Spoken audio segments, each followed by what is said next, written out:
You must fight poverty! Ha!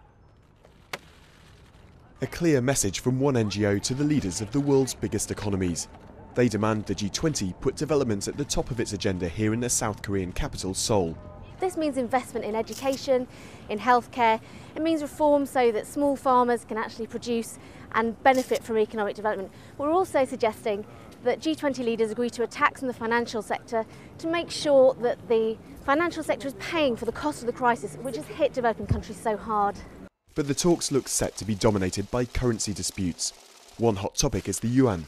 The US accuses China of keeping its currency artificially low. China says that's just double standards after America pumped $600 billion into its economy. The fear is that other countries might follow suit, and that could trigger a 1930s-style trade war. For some, the whole affair simply undermines the summit. Although the G20 might include developed and developing countries, as you can see with the currency war between the US and China, we're worried that it's more like a G2 than a G20.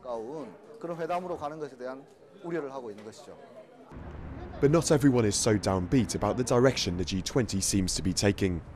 It's only 2 years after the group first met in the depths of the global banking crisis. This is the 5th summit, and significantly the group's first in Asia. Maybe it is showing, recognizing the shift of power to Asia, both political and economic power in Asia. And secondly, because it's being held in South Korea, which was a developing country not very long ago, sends a very strong signal that the G20 is really trying to embrace the needs of the developing countries. Talks will include the reform of the International Monetary Fund to make it less of an elite club of the West. And also to be discussed, tighter regulations for the financial sector in an attempt to avoid a repeat of the banking meltdown. For protesters, this is the calm before an expected storm.